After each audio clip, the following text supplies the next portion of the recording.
Cette vidéo vient en complément d'une vidéo précédente que j'avais faite principalement pour mes élèves et étudiants, alors que j'expliquais qu'il ne faut pas dire n'importe quoi. Il est donc nécessaire de faire ce petit complément pour bien préciser l'importance de la maîtrise du verbe.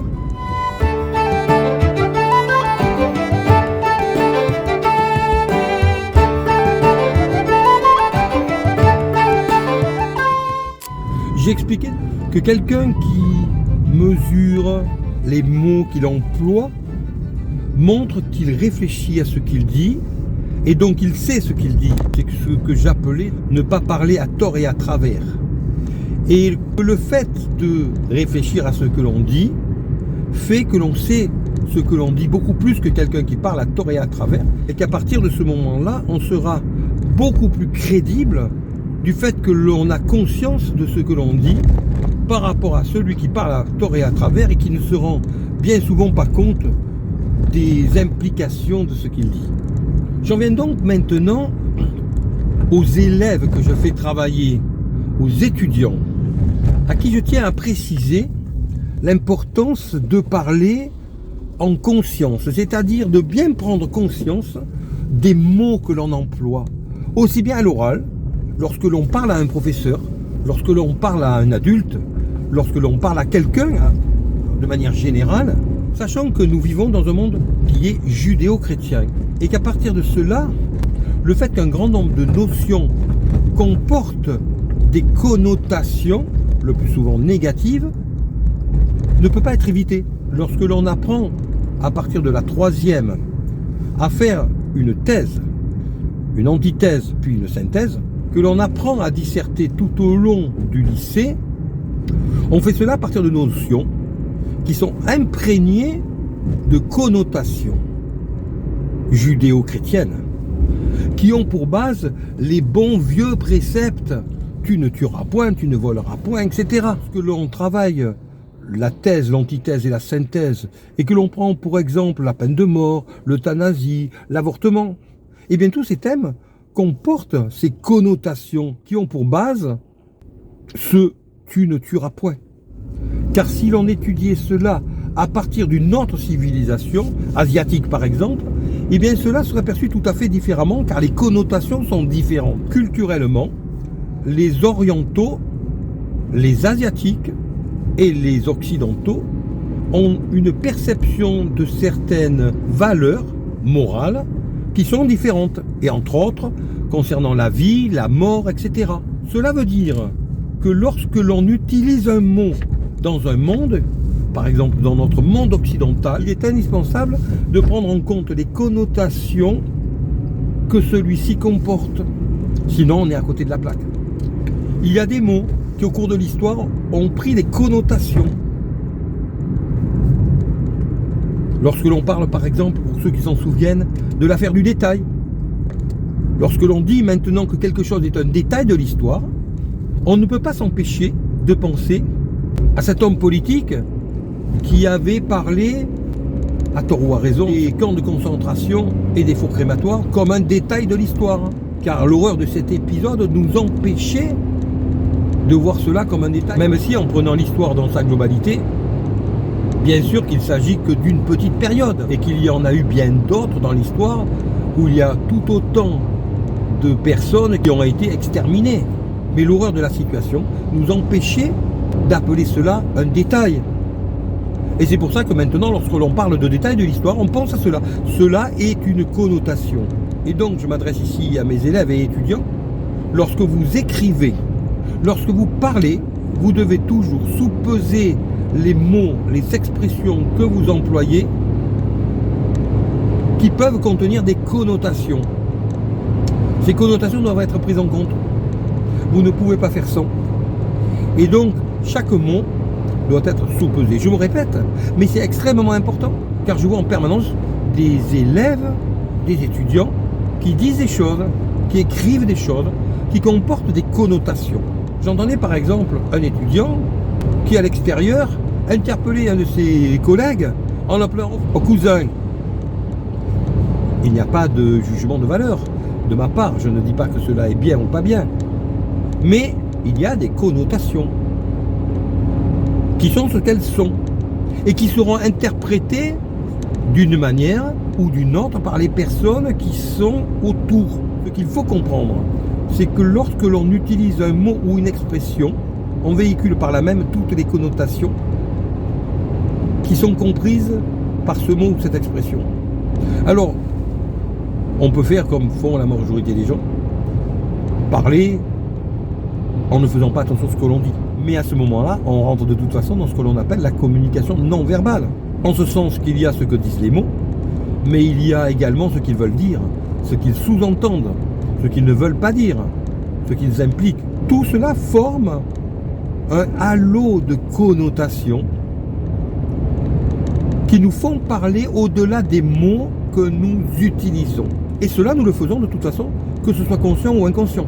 Donc il vaut mieux le faire consciemment qu'inconsciemment. Car lorsque nous utilisons ces connotations inconsciemment, nous exprimons de toute façon, sans le vouloir, des choses que notre inconscient exprime et que les autres comprennent, ou pour le moins perçoivent. Dans mon cas par exemple, je sais très bien analyser les connotations que je perçois dans le discours de quelqu'un. Je sais très bien en comprendre la signification, les significations avouées ou inavouées ou cachées. J'ai pas besoin que l'on me fasse un dessin, je sais analyser cela. Et si je sais le faire, bien d'autres personnes savent également le faire. Alors cela sera analysé avec des personnes qui s'expriment en utilisant sciemment des mots ou expressions qui auront certaines connotations, mais cela se fera de la même manière avec des personnes qui n'en ont pas conscience, qui utilisent ces mots ou expressions et qui s'expriment donc certaines choses au-delà de ce qu'ils pensent. On ne peut pas empêcher quelqu'un comme moi d'écouter quelqu'un et de l'observer en écoutant ce qu'il dit, en comprenant ce qu'il dit, mais en comprenant également tout ce qu'il ne dit pas, que l'on va donc percevoir à travers ce qu'il n'a pas dit, ou ce qu'il a dit, ce qu'il a sous-entendu, ce qu'il a dit a impliqué. Donc pour résumer, ce qu'il a exprimé par cette communication non verbale, des mots employés et donc de toutes les connotations que laissait comprendre le vocabulaire et les expressions employées dans un discours. À un certain moment donné, j'essaie de faire comprendre à des élèves à partir du lycée, mais ensuite surtout des étudiants, à quel point il est important d'être quelqu'un qui maîtrise le verbe, d'être quelqu'un qui choisit les mots qu'il exprime et surtout qui sait écouter, c'est-à-dire qui sait comprendre que quand quelqu'un dit quelque chose, ce qu'il dit est ce que l'on appelle le signifiant. Mais ce qui n'est pas dit, la signification, est ce que l'on appelle le signifié. Et le signifié comporte toutes ces connotations, ce que veut dire la personne, ce qu'elle ne veut pas dire, c'est-à-dire le bout du sujet, le hors-sujet donc. Mais également ce qu'elle sous-entend, ce qu'elle ne sous-entend pas, quelles sont les limites de ce qu'elle veut dire. Et donc les implications de ce qu'elle veut dire, et donc pas ce qu'elle dit. Je donne souvent l'exemple suivant. Quand on dit à quelqu'un qui est intelligent aujourd'hui, est-ce que je lui dis qu'il est intelligent? Certainement pas. Aujourd'hui, mais cela veut bien dire que le reste du temps il est bête. Et on pourrait rentrer dans les profondeurs de cette simple petite expression pour décortiquer ce que j'ai voulu dire. Est-ce que j'ai voulu dire que la personne généralement est intelligente mais qu'aujourd'hui elle est bête, ou qu'aujourd'hui elle est intelligente et d'habitude elle est bête? Qu'est-ce que j'ai voulu dire par cette simple petite phrase? On pourrait en discuter longtemps.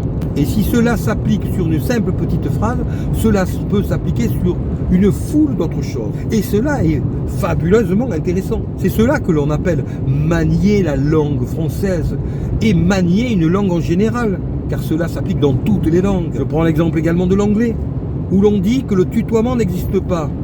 Mais quand on dit à quelqu'un « Hey you », c'est pas « Hey you ». Ce n'est pas la même chose. Quand on a le « you » sifflant, on a un « you » qui interpelle, qui apostrophe, qui est impoli, qui tutoie. Et un British sait parfaitement relever cette impolitesse. On a cela dans toutes les langues.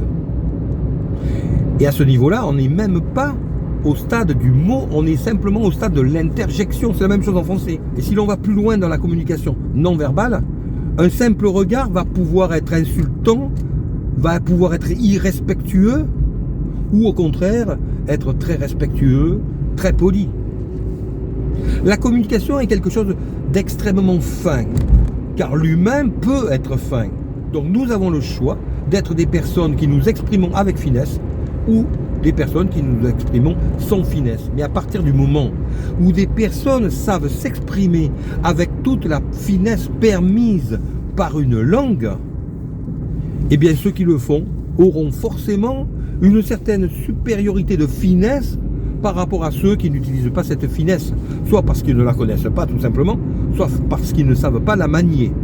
Dans tous les cas, je ne peux que conseiller à mes élèves et étudiants, dans un premier temps, de prendre conscience de cette finesse qu'il faut travailler pour l'acquérir autant que possible.